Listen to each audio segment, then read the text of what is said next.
Hello, everyone. Welcome. Thank you for joining me. If you have clicked on the replay, let me know in the comments. I would love to come back and say hello to you afterwards.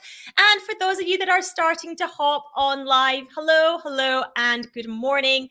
Welcome to our weekly live sessions on 11 a.m. UK time weekdays. So today I have the absolute pleasure of speaking to Tammy Johnson. Tammy is the hold your hand and kick your ass business coach. And she's been working with solopreneurs, entrepreneurs, and small business owners for over 20 years to help them build sustainable and successful businesses.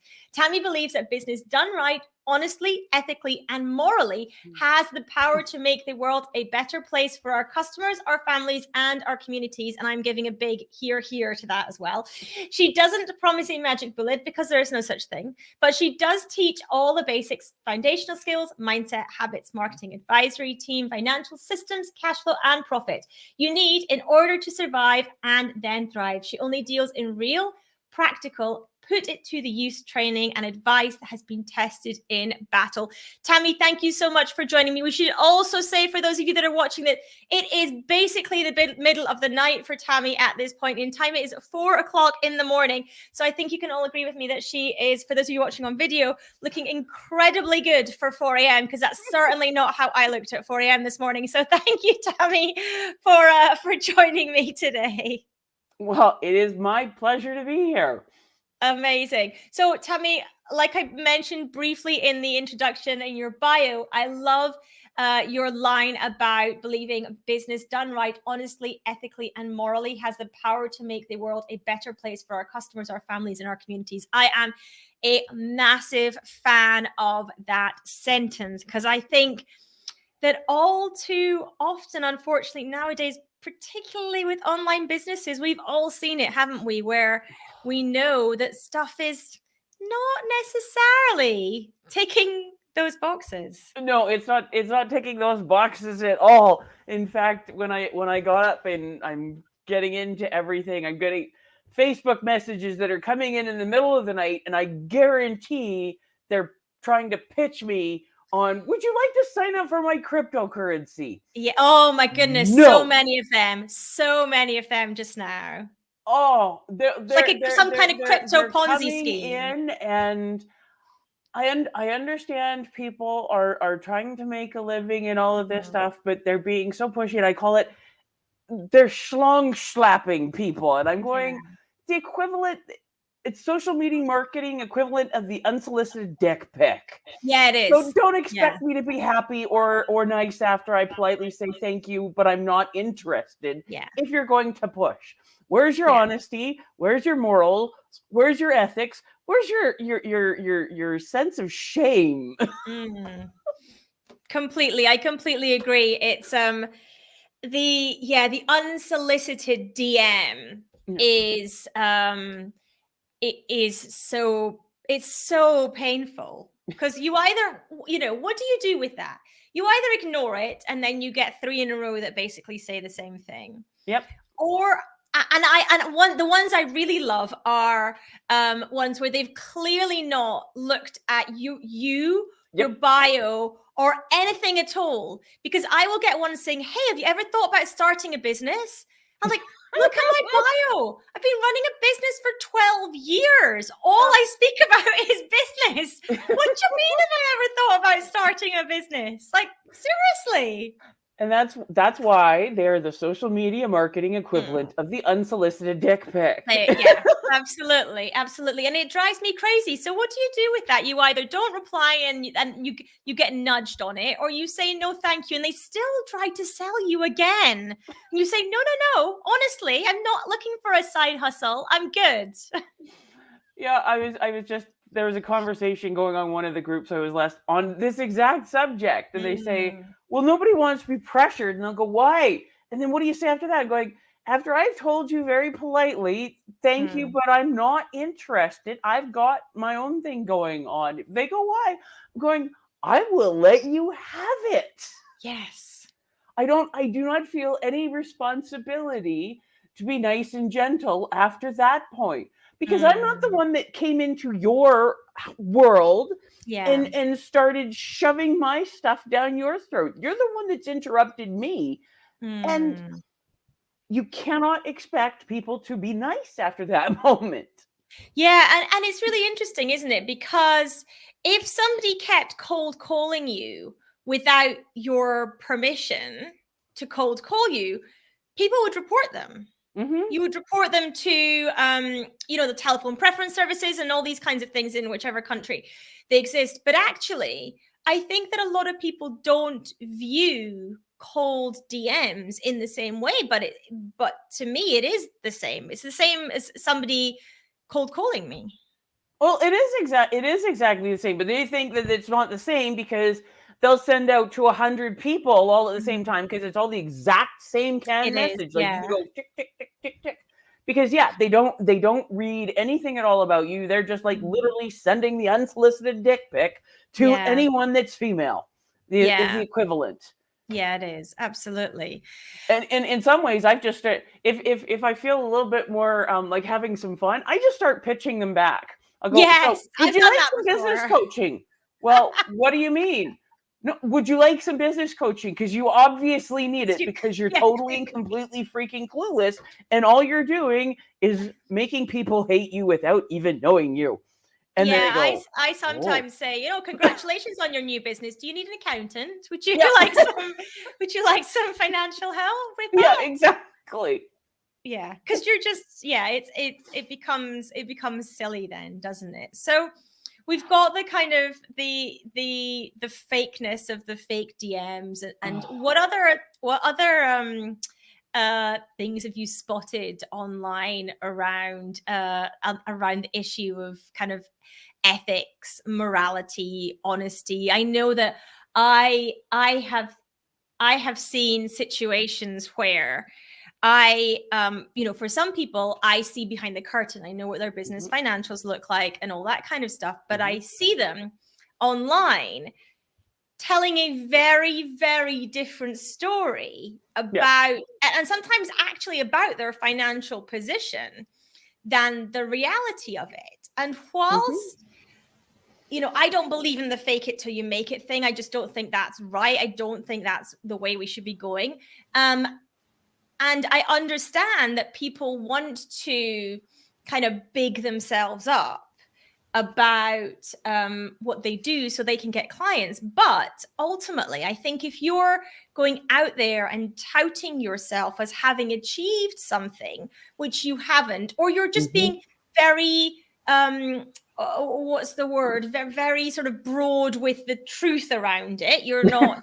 That's very kind way of putting it. Yeah, it is a kind way of putting it. Then actually, I think you're doing your own business a disservice. You're clearly doing your clients and customers a disservice because you're not going to necessarily be able to deliver what you say you're going to be able to deliver because you haven't delivered it. But I think you're actually doing yourself a disservice as well because you're creating this entire persona, this fake online persona that you then need to live up to every day. And I think that must be exhausting. Oh, it's got to put so much stress on. It's like you're saying, oh, I'm so successful and you should see all my cars and all this stuff. And you're driving like a beat up banger that's like blowing smoke out. And it's like, how can you feel comfortable doing that? Because you know that you're lying and you have to put in so much effort to cover up the lying and things like that. And there's ways that you can fake it till you make it on going, you know what? Yes, I believe in my product and my service and I'm putting in the effort. And if I keep doing this and I know I can help people and pumping yourself up, but without ever having to bullshit. Like you don't need to bullshit because the moment you get caught, you haven't gone from like 10 to like down to 1. You've gone to minus 20 because people go, what else have you been lying about? Yeah, completely. I once met somebody and she was doing just this. She basically was online kind of claiming about how successful her business was. She had this house in Chelsea, which is a very posh area of London. She was going all to these fancy events, these fancy do's, nice handbags, nice shoes. turns out the money wasn't coming from her business at all. The money was coming from her ex-husband, who was paying for her fancy flat and still paying for her nice shoes and her handbags and all these things. And as soon as you uncover that about somebody, you just think, well, what's the point here? Yeah. And how was that supposed to be helping her to attract people and all this? Yeah. Bait and switch. Yes. Yeah, exactly. And I think that, I think ultimately for people who have kind of gone down this spiral a little bit, I think ultimately your customers and clients can feel like something's off. They might not be able to put their finger on the exact reason, but something just feels a little bit not right. Yep. And some of them will ignore that and come with you anyway and go, okay, I'm just being silly. I mean, look at her presence online. She must be good, and go with it. But you'll also be losing a lot of clients who go, something's not right here. I can't work out what it is, but you know what? I don't feel comfortable with that. I found from doing this for decades, even the ones that go along with it, well, there must be something up, because they'll go along for a little while, but you can't turn off that sense of smell. They just aren't adding up, and then you end up losing them anyways. You're so much better off being honest. Like, you can still be confident, and yes, we still have to pump ourselves up, because when you're in business, everything lands on your shoulders, and you're going to have your bad days, and we need to have that little bit of, for lack of fluffing up our ego. But it doesn't mean that you're lying to yourself or lying to anybody else. Like, why did you get into this? Like, if you got into it because you believe in it and you can see that it's doing good things, and that it makes your personality or your talents or whatever, you can be honest about that. If you're getting into anything, no matter what it is, just to make money, people are going to pick up on that too, because nobody wants to be taken advantage of or used. And there's so many things that you can do that adds value to the world. So why do you have to do something that makes you feel dirty and turns other people off? Any success you're going to have is short-lived.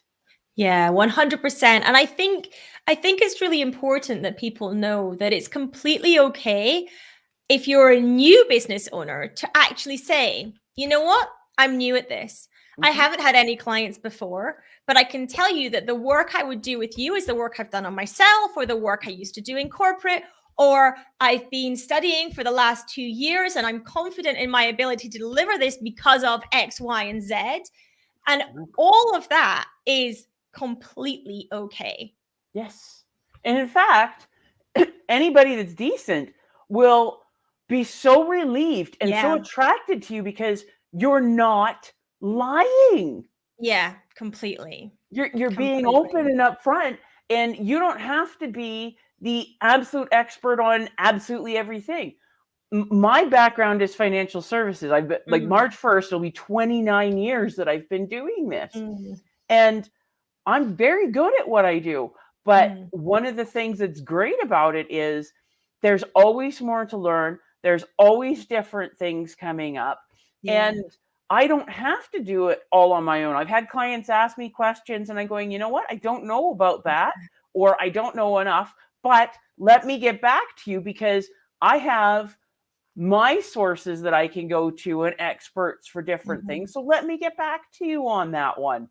You don't need to talk out of your ass, because that will always come back and bite you in your ass. Absolutely. We do that all the time as well. If we have clients who ask questions, we're very open to say, you know what? I actually don't know the details of that right now. Let me look it up in the legislation. Let me go and ask a colleague. Let me figure it out, and I will get back to you. But honestly, I just don't know. And especially when things like legislation and products and tax laws and all of this stuff are constantly changing. Like, that's just the nature of business. It is. Yeah. But those words, I think, can be more powerful in your relationship with your client than anything else. Just saying, you know what, honestly, I don't know, but I will find out and I will get back to you on it. Yeah. And I think and people will love and creates a respect, stronger and relationship. they'll refer you, and they'll go, this is somebody that you can trust. Yeah, exactly. And ultimately, that has to be one of the strongest currencies in business, I believe, is trust. And we shouldn't just be automatically assuming that because we've set up a business that we've earned that trust. Yeah. And No, so you haven't. You have to work really hard Yeah. to earn that trust, because unfortunately, most people are good, decent, and honest, but you have a few that don't care about doing it ethically, morally, or honestly. They're just like putting it out there, and if they can sucker somebody in, that's great. Yeah. And they ruin it for the vast majority that are doing things the right way. So you don't get the trust right off the bat. You have to earn it, and you have to work on keeping it.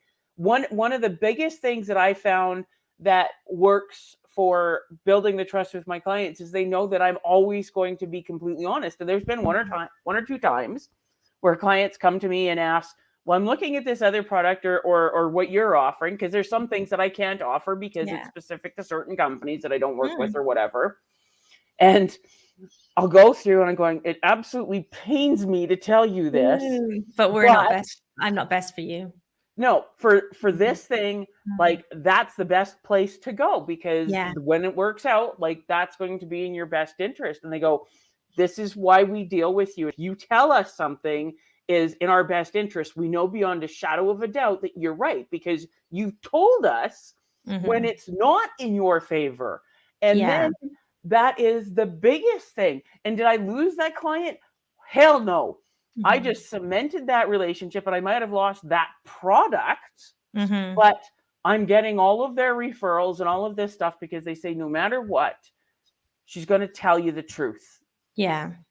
We've interestingly had referrals from people who we have said to them, actually, we're not the best service for you. We're not the best firm for you. Yep. You probably want to look at, X, Y, and Z other things. Yep. And we actually get referrals from those people because they know that if they refer someone to us and we're not right, we'll say we're not right. But if we are right, we'll help them. Yeah. And that's huge. It's massive. Yeah, it really is. It really is. And that all comes back to honesty, ethics, and morality at the end of the day. And that's what good business is about. And this is why small business is so important, because we don't have a choice if we want to survive and do this. Like, we're not Amazon or Apple or these great big huge mega corporations that unfortunately have lost their way, if they ever had it, in certain ways, on the honest, ethics, and moral, because they're going, we're so big and we own the politicians to write the laws that protect us. Small business is the only thing we have is our reputation and our relationships with our clients. And we have to grow that, nurture that, and protect that. Yeah. What would you say to business owners that are listening or watching and they think, maybe I've lost my way a little bit with this, ethics, morals, honesty thing. How do I resurrect that? How do I kind of claw that back in my business? Well, the first thing, and we all mess up because we're human. We are not perfect. We're never going to be perfect. We're always going to have places where we fall short. But the first thing is making the commitment to how do you want to do business, and then taking a look at what are you doing it, how are you doing it, and I'm a big fan of why are you doing it. Yes. And you can always come back and, okay, this is what I want to do. This is how I want to do it. And I'm going to recommit to doing it that way. I'm going to be honest about things. And I'm a huge fan of books and audiobooks, and I'm a TED Talk junkie and things like that. And one of my favorites with a lot of people is Brene Brown, and she talks about vulnerability. And people want to do business with real people. It doesn't mean that you have to air all your dirty laundry and all your failures and stuff. But you're going, you know what? I've been struggling because I've been working really hard to put together my dream and help people and stuff. And I had some bad advice and was doing some things that I didn't feel good about. And I want to be doing business the right way because I'm doing this because it matters to me. I want to be helping people, and I'm doing this product or this service because this is what it's done for me, and that, and people go, you're human, and they will be attracted to you, and you're not going to work with everyone. Your job is to find the people that resonate with you, the ones that love you and appreciate you, and that you like, oh my God, I love working with that person and seeing the positive changes in their business or their health or whatever in the world it is. And we have to have our focusing things. And one of the things that I talk about with my clients all the time is you have to have your business 911 when you're having your struggling days. And I've been successfully running my business for over 20 years. I'm good at this, but I still have my days where going, oh my God, why am I doing this? Like, this is so hard. And then you're just it seems like you're getting hit with every bad thing or a little annoyance to come your way. You have to have that person that is in the arena as well, playing the game, that you can go, okay, phone them up and go, first question, do you have a minute? Because I need to vent. Because there's some stuff I need to get out here. So that you're not interrupting, or is this a good time? And if they go, yes, okay. And you let them go and you let it out, and they remind you why you're doing it and all of this stuff. And they give you the love and the virtual hug and pat you on the butt and go, get back out there doing it. Like, you need those emotional support and people that you can be fully honest with, because yes, we need to be truthful and honest and vulnerable, but it doesn't mean you have to let it all out. Yeah, absolutely. Yeah, I think it's there's a really interesting distinction there, isn't there, between oversharing and vulnerability. And they're two separate words for a reason, because they're two separate concepts. And being vulnerable is, for many people, me included, incredibly challenging. Oh yes. But yeah, I love Brene Brown's work on that. I think it's massively powerful, and for anyone who's not come across her before or read any of her books, I highly encourage you to do that. She has some TED Talks, she has a number of books, she has a podcast as well, so I highly recommend that you do listen to that, and we'll link to that in the show notes too. But I think that's a good shout out for people who do feel like, oh, I've gone down the wrong path a little bit here. And I think I want to pick up on as well that you said that we don't have to be perfect all the time, because I think that can be another real thing that holds people back, and actually in some slightly strange way can make people feel like they can't be honest, because if they are, then they are no longer have the appearance of being perfect. And in this sort of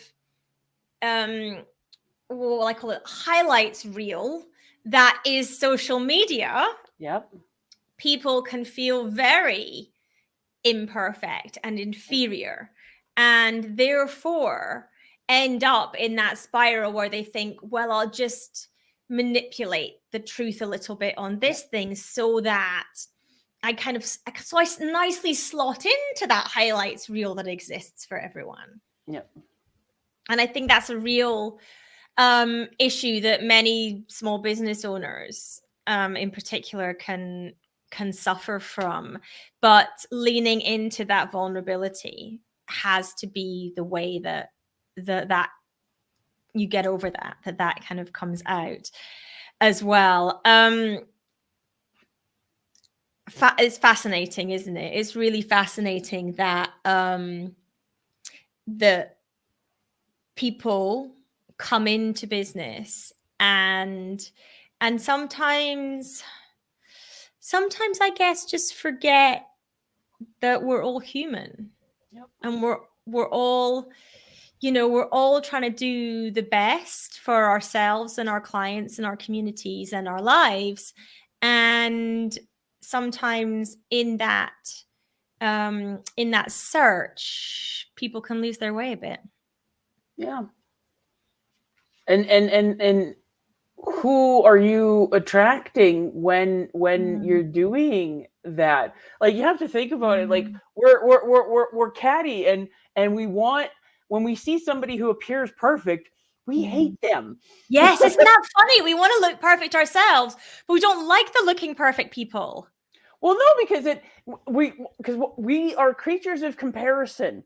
So if you see like somebody who's like absolutely gorgeous, and they seem to have the perfect family, and they're smart, and like, it's like, can you just show me like some dent in the armor? Yes, so that I can, show me the messy laundry cupboard. Show me the whatever. Yeah, exactly. When all we see is the perfect and stuff, they're going, I do not want to be anywhere near you, because that's just going to highlight how totally and completely imperfect I am. Where if you've got some flaws, I feel safer, because I'm not being compared to someone who, like, there's no way in the world, like, I'm nowhere near that stage. And like, everybody's at different levels, but if you don't have any dents, like you said, show me your messy laundry room, or show me your toddler having a freaking meltdown, and I'm going, you know what? Oh, you are okay. I got some sympathy for you. It isn't just sunshine and roses all the time. And we can go, okay, this is somebody that can actually relate to me, not somebody who's like, I saw a great meme going on about you don't have to look like a fitness model to be like a personal trainer and stuff like that. Like, they don't all have to look like that. And I'm going, I don't want a personal trainer that looks like that. And they go through, oh yes, they've always been perfectly skinny and they've never had a problem.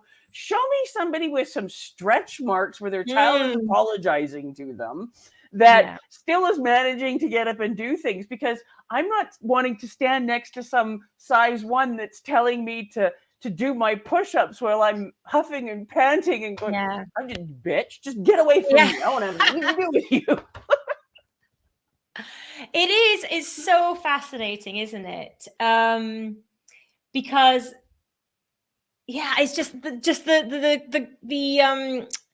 juxtaposition of those two things in reality, of what we are kind of chasing, yet we don't want to work with people who are that version of what we're trying to get to. And I think that as well, it's really important to understand, when you're running a business, that, like you mentioned, there are going to be those days where, the equivalent of your laundry cupboard is a mess. There are going to be those days in business when you're fighting those fires and it feels like it's horrendous. And you don't have to necessarily go and spill all that online, but you also shouldn't post how amazing things are and how brilliant X, Y, and Z is, when actually that's not your experience. Yeah. Well, one of the ways to think about is, so I have a friend, and she's a beautiful, wonderful person, but she is a normal woman. Yes. She's a mom of 2 kids and been married for years and all of this stuff.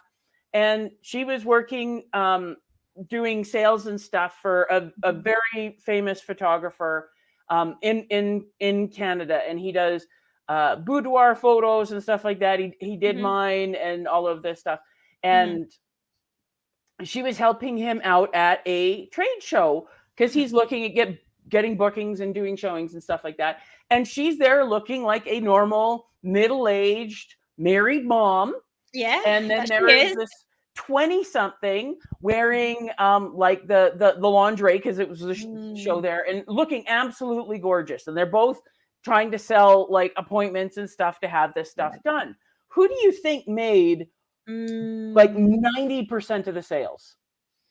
Oh, the fact you're asking, I'm assuming it's her, which in itself is fascinating. Spanked her. Like 90% of the sales were made by the middle-aged Mary mom. Why? Because she says, I've done my pictures and I love them. he took me as a normal mom with the stretch marks and the dirty fingernails, because she's a heavy-duty mechanic by trade, and made me feel beautiful and look amazing. And anybody who's coming in to do it, like, I'm going to go and, okay, if he made you feel comfortable, not that you're not great, but you're a normal person. Of course, the 20-year-old who hasn't got a drop of cellulite on her has no idea what a stretch mark is, except that she's looked it up in a medical dictionary. Of course, she's going to look good in the photos. She looks perfect now. But if you take a normal person that's, I woke up at 3 o'clock in the morning because the baby was crying and the dog threw up, and you can make me feel good and attractive and give these pictures to my husband for our 10th wedding anniversary and feel good. You get me. You're not perfect and you still think this is wonderful. She made 90% of the sales. And it wasn't that she was more pushy or anything like that, but people related to her because she was real. She was flawed. She wasn't this supermodel looking thing. Well, of course the supermodel looks good in the pictures. No shit, Sherlock. Yeah, exactly. I love that. I love that because it's all about authenticity and honesty. And I think that's an incredible story for us to kind of to conclude on. Tammy, why don't you tell our listeners and watchers where they can find out more about you and where you hang out online? So you can always find me on my website at ksabusiness.ca. And if you're not sure what the KSA is, it's kicksomeassbusiness.ca. My clients actually are the ones that called me the kick your ass and hold your hand business coach. I like that. And if you're looking to figure out where you're strong in business, where you're weak, and probably more importantly, the areas where you're totally and completely clueless, you can download my free Solopreneur self-assessment, which is just a quick questionnaire that you can go through and get that figured out, or book a free call with me at ksabusiness.ca/gift. And I would love to help you do business honestly, ethically, and morally. It's the best way to do it. You feel good and you make more money, not instantly, but long-term and sustainably. Yeah, and I think that's absolutely key. Tammy, we'll put the links in the show notes as well, so anyone who's listening can click on those too. And I think that is, I think that's really important. Is that what we've spoken about today? It's not a quick win. It's not a sudden inflow of cash into your business, but it does support the longevity of your business and the sustainability of your business. Tammy, I have loved our conversation today. I think it is so important, particularly in the 21st century with online business. So I massively appreciate having the conversation. I have very much enjoyed it, and I am sure we will speak soon. Thank you very much. And you have a wonderful morning. You too, everyone. Thank you so much for listening. Thank you for watching. And we'll be back again, same time, same place tomorrow. Take care.